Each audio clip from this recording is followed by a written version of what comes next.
On the highlights, President Tinubu canvasses united ECOWAS front against unconstitutional change of government.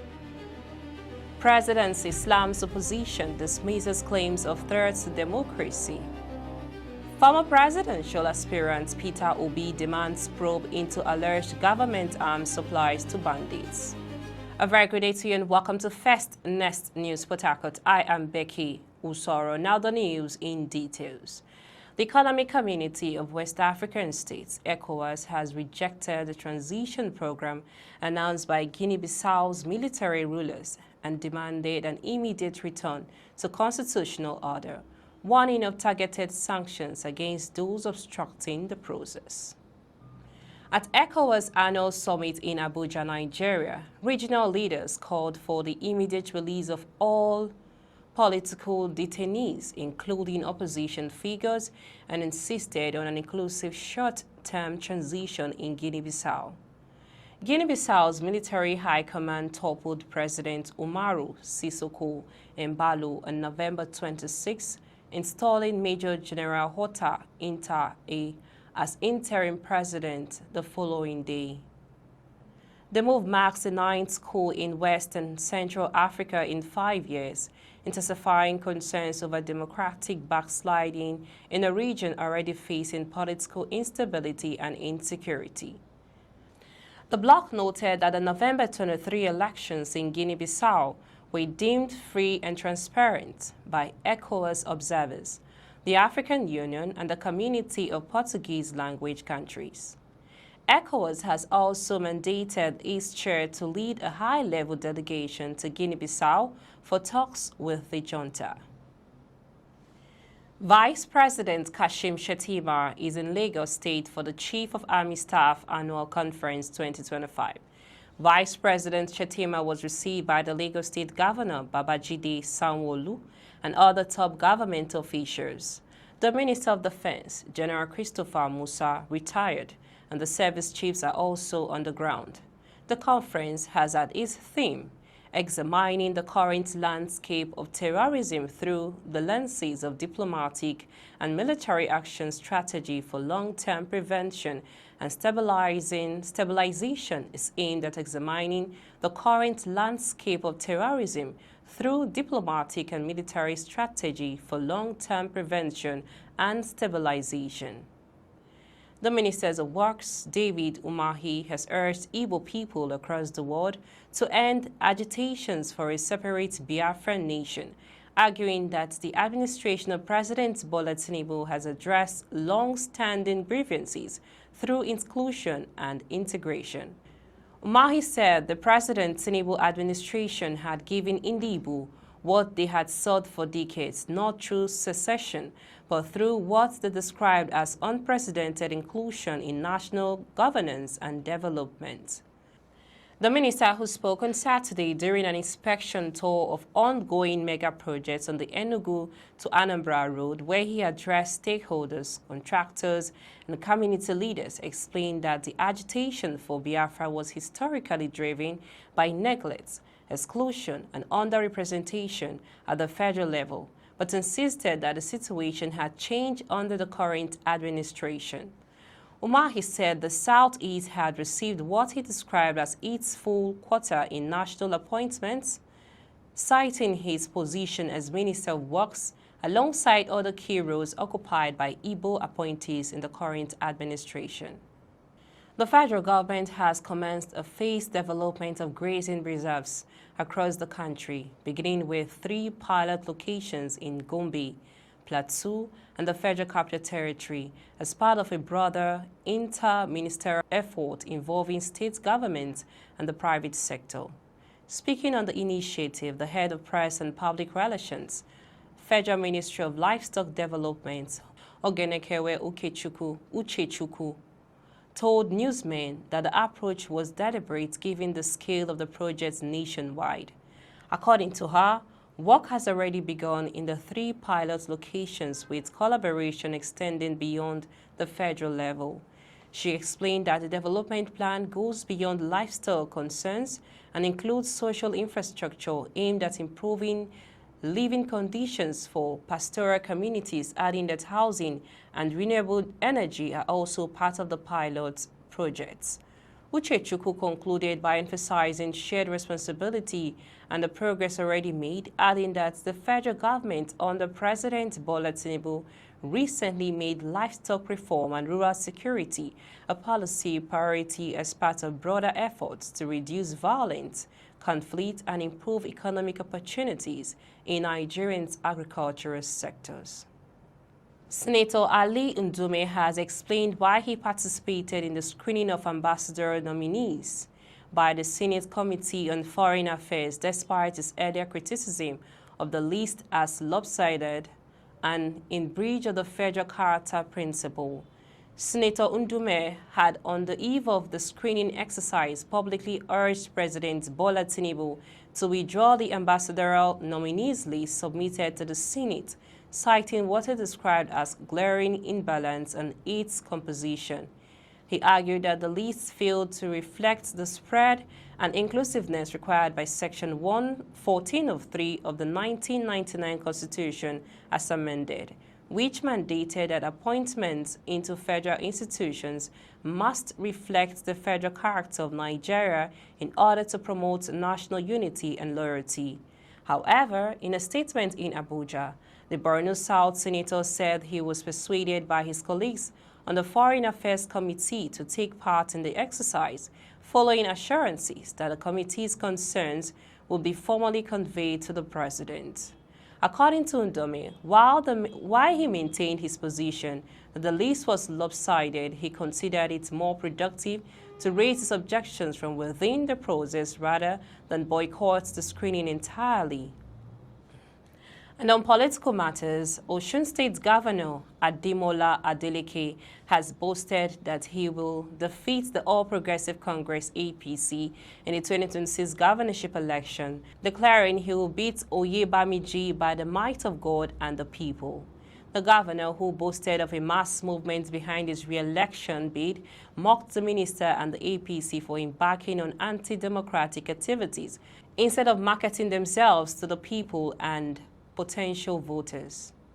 Describing Oyetola's governorship as an anti-people era in Osun history, Adeleke lamented the poor state of affairs when he took over the state in 2022, tagging Oyetola's reign a dark page in Osun's social-political history, a period neither Labour nor any segment of our population wants re-enacted.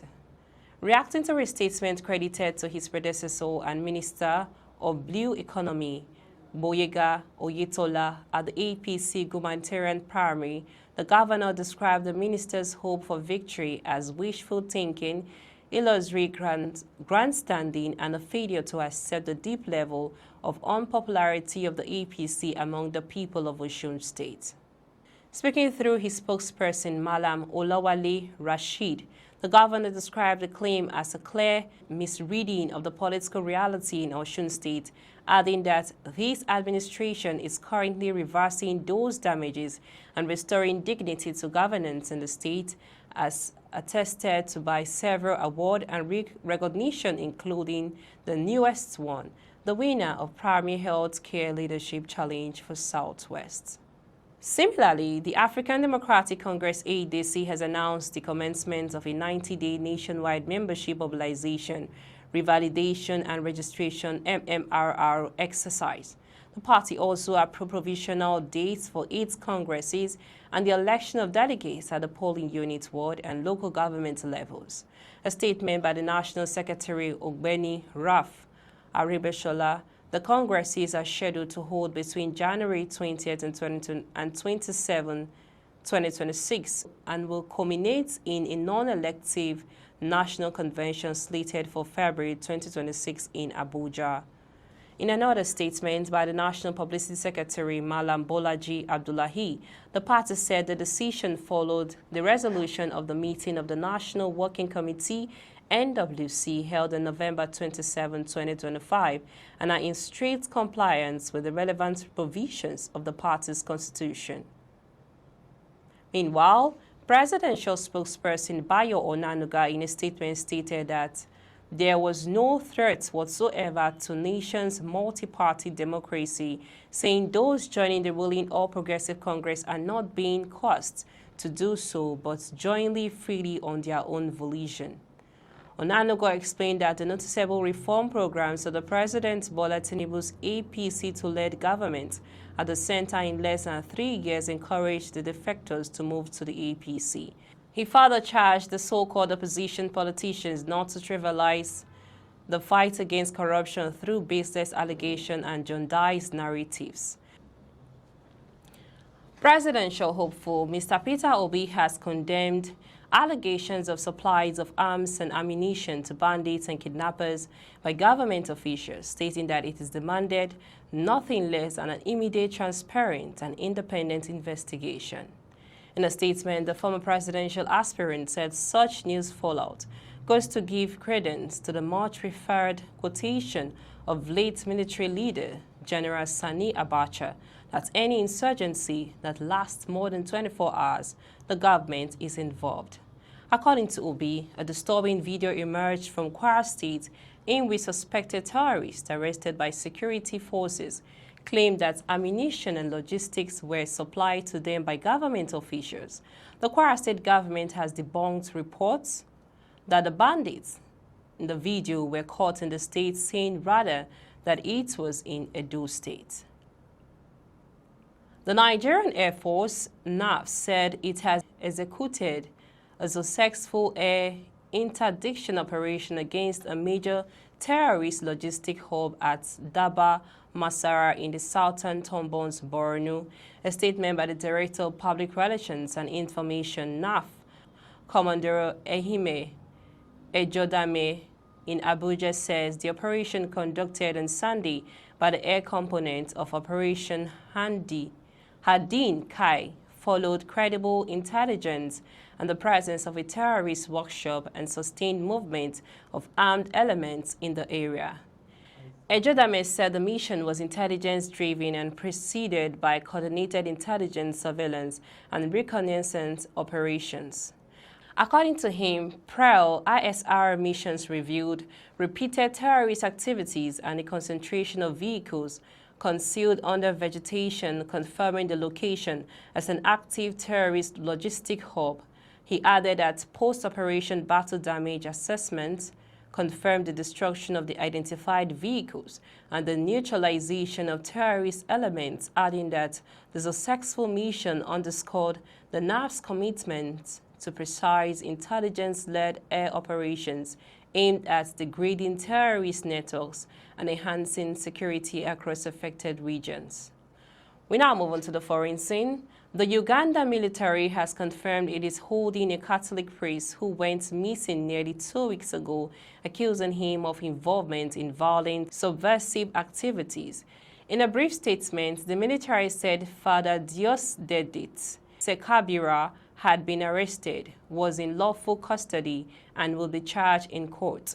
The Catholic diocese in the city of Masaka previously said Father Sekabira was kidnapped by men in Uganda army uniform. The church has now responded to the military's accusations. As Uganda prepares to hold elections next month, it faces growing scrutiny from human rights groups over reports of enforced disappearances and prolonged detention without trial. The Masaka diocese raised the alarm about Father Sekabira on Saturday. In a statement, Masaka Bishop Saverus Jomba said the priest was taken on 3rd December and that his disappearance was a grievous wound inflicted on Masaka diocese, the entire Catholic Church, and Father Sekabira's family.